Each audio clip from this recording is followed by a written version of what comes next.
ആശാ വർക്കർമാരുടെ സമരം തിരുവനന്തപുരത്ത് സെക്രട്ടേറിയറ്റ് നടക്കൽ അങ്ങനെ അനുസ്യൂതം അവിരാമം നടന്നുകൊണ്ടിരിക്കുകയാണ്.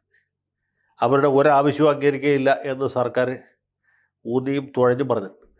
പക്ഷേ എന്നാൽ ഈ പാവങ്ങളിങ്ങനെ സമരം തുടരുകയാണ്. അതിനിടയ്ക്ക് ഇവർ മഴ കൊള്ളാതിരിക്കാൻ വെയിൽ കൊള്ളാതിരിക്കാൻ വെച്ച് കെട്ടിയിരുന്ന ഈ ടർപ്പായുടെ ടെൻ്റ് ഉണ്ടായിരുന്നു, അത് പോലീസുകാർ പൊളിച്ചു മാറ്റി. കാരണം ഹൈക്കോടതി ഉത്തരവിൻ്റെ ലംഘനമാവും എന്നാണ് പോലീസുകാർ പറയുന്നത്. സംഗതി ശരിയാണ്, ഹൈക്കോടതിയിൽ നിന്ന് അങ്ങനെ ഉത്തരവുണ്ടായിട്ട് സെക്രട്ടേറിയറ്റിൻ്റെ പടിക്കൽ ഗതാഗതം തടസ്സപ്പെടുന്ന രീതിയിൽ ടെൻറ്റ് വെച്ച് കെട്ടാൻ പാടില്ല, അവിടെ ഒരു പന്തലിട്ട് സമരം ചെയ്യാൻ പാടില്ല. നേരത്തെ CPM-കാർ വഴി അടച്ച് സമരം ചെയ്തപ്പോഴും അല്ലെങ്കിൽ സെക്രട്ടേറിയറ്റ് ഉദ്യോഗസ്ഥന്മാർ പന്തലിട്ടപ്പോഴും ഒന്നും പോലീസിന് യാതൊരു അപാകതയും തോന്നിയില്ല. ഈ പാവപ്പെട്ട ആശാ വർക്കർമാർ സമരം ചെയ്യാൻ വേണ്ടി പന്തലിട്ടപ്പോഴാണ് പോലീസിന് ഭയങ്കരമായ കർത്തവ്യ ബോധം സടകുടഞ്ഞ് എഴുന്നേറ്റത്. രാഖി രാമാനും ഇത് പൊളിച്ചു മാറ്റിയത്. അതുകൊണ്ട് എന്ത് പറ്റുമെന്ന് വെച്ചാൽ ആ രാത്രിയിൽ തന്നെ മഴ പെയ്തു. ഈ ആശാ വർക്കർമാരുടെ രാപ്പകൽ സമരം അങ്ങനെ മഴയിൽ മുങ്ങിപ്പോയി. അപ്പോൾ ഇങ്ങനെ ഒരു സന്ദർഭത്തിൽ അതിന് മുമ്പ് തന്നെ നമ്മുടെ പ്രതിപക്ഷ നേതാക്കൾ അവിടെ ചെന്ന് ഐക്യദാർഢ്യം പ്രഖ്യാപിക്കാൻ തുടങ്ങി. ഭരണപക്ഷത്തുള്ള CPI-യുടെ ബിനോയ് വിശ്വം ഈ ആശാ വർക്കർമാരുടെ സമരം നീതിപൂർവമാണ്, അവർക്ക് നീതി ലഭിക്കേണ്ടതാണ് എന്ന ആദ്യം ഒരു അഭിപ്രായം പറഞ്ഞിട്ട് പോയതാണ്.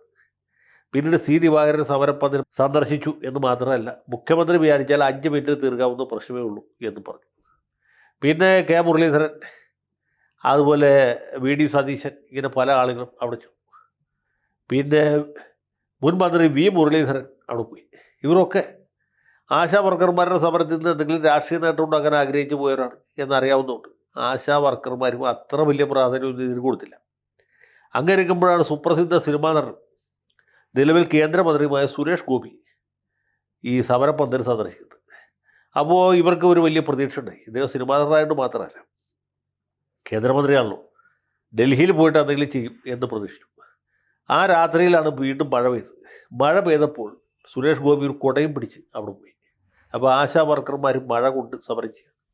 പുള്ളി ഉടനെ തന്നെ ഇവർക്ക് എല്ലാവർക്കും കുട വാങ്ങിച്ചു കൊടുത്തു എന്ന് മാത്രമല്ല, മഴ പെയ്താൽ സമരം തുടരാൻ വേണ്ടിയിട്ട് റെയിൻകോട്ട് മേടിച്ചു കൊടുത്തു എന്നാണ് പറഞ്ഞത്. ഏതായാലും ഇത് വലിയൊരു കുളലക്കൊണ്ടൊക്കെയുണ്ട്. കാരണം സുരേഷ് ഗോപി ഈ വിഷയം നരേന്ദ്രമോദിയുടെയും കേന്ദ്രമന്ത്രി JP നഡ്ഡയുടെയും ശ്രദ്ധയിൽപ്പെടുത്തും എന്ന് പറഞ്ഞു. ഇതൊരു CPM-കാരാകെ ക്ഷുഭിതരായിരിക്കുകയാണ്. ഇതുവരെ അവർ വേറെ പല കുറ്റങ്ങളും പറഞ്ഞിരുന്നു. ഈ സമരം ഒരു ശരിയായ സമരമല്ല, ആശാ വർക്കർമാർ യഥാർത്ഥത്തിൽ വർക്കർമാരല്ല, അവർ തൊഴിലാളികളല്ല, അവരുടെ സമരം എന്ന് പറയുന്നത് പാട്ടപ്പിരിവുകാരുടെ സമരമാണ്, ഇർക്കിൽ സംഘടനയാണ് ഇവർക്ക് നേതൃത്വം കൊടുക്കുന്നതൊക്കെ പറഞ്ഞു. ഇപ്പം അത് പോയി. ഇർക്കിൽ സംഘടന എന്ന് അവർ ഇന്നലെ വരെ ആക്ഷേപിച്ചിരുന്നത് SUCI എന്ന് പറഞ്ഞ പാർട്ടി അല്ലെങ്കിൽ രാഷ്ട്രീയ പ്രസ്ഥാനം, അവർ സംഘപരിവാറിൻ്റെ B ടീമാണ് എന്നാണ് പുതിയ കണ്ടെത്തൽ. മാർക്സിസ്റ്റ് പാർട്ടി ആഫീസിൽ നിന്ന് കിട്ടുന്ന പൈസ കൊണ്ട് അടുത്തോണ്ട് കൊണ്ട് ഉപജീവനം കഴിക്കുന്ന നമ്മുടെ നാട്ടിൽ കുറേ ബുദ്ധിജീവികളുണ്ട്, നവോത്ഥാന ബുദ്ധിജീവികൾ എല്ലാവരും തന്നെ അങ്കത്തട്ടിൽ ചാടി വിട്ടിട്ടുണ്ട്. അവർ പറയുന്നത് SUCI എന്ന് പറയുന്നത് BJP-യുടെ B ടീമാണ് എന്നാണ്. ഇതിൻ്റെ തമാശ എന്ന് വെച്ചാൽ SUCI എന്ന് പറയുന്ന പാർട്ടിയുടെ സ്ഥാപകൻ, അത് രാഷ്ട്രീയ പാർട്ടിയാണ്, അതിൻ്റെ സ്ഥാപകൻ ശിവദാസ് ഘോഷ് എന്ന് പറഞ്ഞ ഒരു ധീര സഖാവാണ്, വലിയ വിപ്ലവകാരിയാണ്. പുള്ളിയുടെ പ്രത്യേകത അല്ലെങ്കിൽ SUCI-യുടെ അടിസ്ഥാന തത്വം എന്ന് പറയുന്നത് സ്റ്റാലിനിസമാണ്.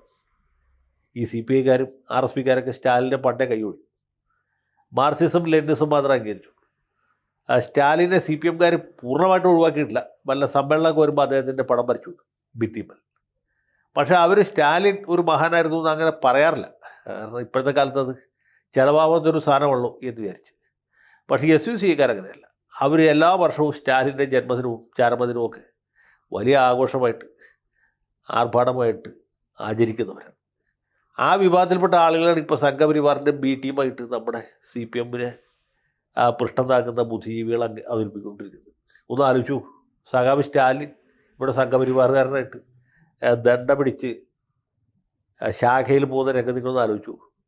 അങ്ങനെ മുരത്ത കടുത്ത സ്റ്റാലിനിസ്റ്റുകളായ SUCI-കാർ BJP-യുടെ B ടീമായിട്ട് അവതരിപ്പിക്കാൻ നമ്മുടെ നാട്ടിൽ ഈ മാർക്സിസ്റ്റ് ബുദ്ധികൾക്ക് മാത്രം പറ്റൂ.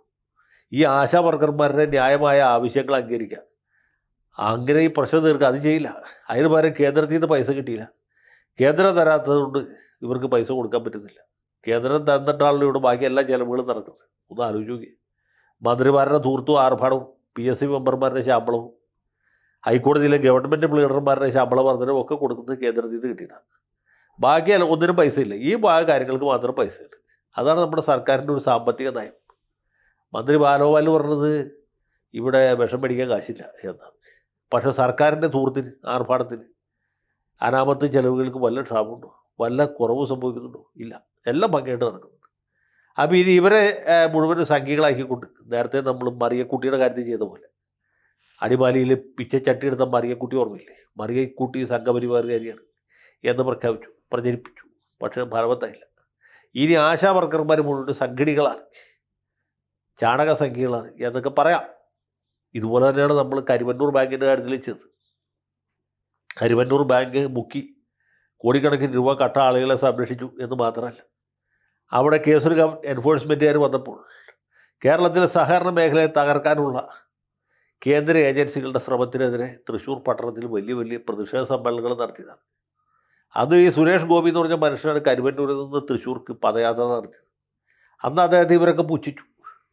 പക്ഷേ ഫലം മറിച്ചായിരുന്നു. വോട്ടെണ്ണി കഴിഞ്ഞപ്പോൾ കരുവന്നൂർ ബാങ്ക് സ്ഥിതി ചെയ്ത് ഇരിക്കാലക്കുടയിലും ഈ ജോയിൻ്റ് രജിസ്ട്രാറുടെ ഓഫീസിരിക്കുന്ന തൃശ്ശൂരും ഒക്കെ സുരേഷ് ഗോപി ലീഡ് ചെയ്തു. സഖാവ് സുനിൽകുമാർ വളരെ പുറകിലായി പോയി. അപ്പോൾ ഇതൊക്കെ 1 കൊണ്ടും 9 കൊണ്ടും പഠിക്കാത്തവരാണ് സഖാക്കൾ എന്നുള്ളതിൻ്റെ ഏറ്റവും വലിയ തെളിവാണ് ഇപ്പോൾ നടന്നുകൊണ്ടിരിക്കുന്നത്. ഈ പാവപ്പെട്ട ആശാ വർക്കർമാരുടെ ആവശ്യങ്ങൾ പരിഗണിക്കുക, ഈ കൊല്ലം അല്ലെങ്കിൽ അടുത്ത കൊല്ലമെങ്കിലും കൂട്ടിക്കൊടുക്കുക എന്ന് പറയുക, അത് ചെയ്യില്ല. അതിന് പകരം ഈ കോൺഗ്രസ്സുകാർക്കും ബി ജെ പിക്കാർക്കും ഒക്കെ മുതലെടുപ്പിന് വേണ്ട അവസരം ഉണ്ടാക്കി കൊടുക്കുക. അതെല്ലാം കഴിഞ്ഞതിന് ശേഷം അന്ന് ചെയ്ത് അങ്ങനെ ആയിരുന്നില്ല, മറ്റേ കൂട്ടാണ് വേണ്ടിയിരുന്നത് എന്ന് പറയുക. ഈ ശരിയായ സമയത്ത് തെറ്റായ തീരുമാനമെടുക്കാൻ കഴിവുള്ള ഒരുപാട് പ്രതിഭകൾ നമ്മുടെ സർക്കാരിൻ്റെ തലപ്പത്തുമുണ്ട്, പാർട്ടിയുടെ നേതൃത്വത്തിലുമുണ്ട്. ഇതൊക്കെ എവിടെ ചെന്ന് അവസാനിക്കും എന്ന് നമുക്ക് കഷ്ടിച്ച് 1 കൊല്ലത്തിനകത്ത് അറിയാൻ കഴിയും. അതുവരെ കാത്തിരിക്കാം. ലാൽ സലാം.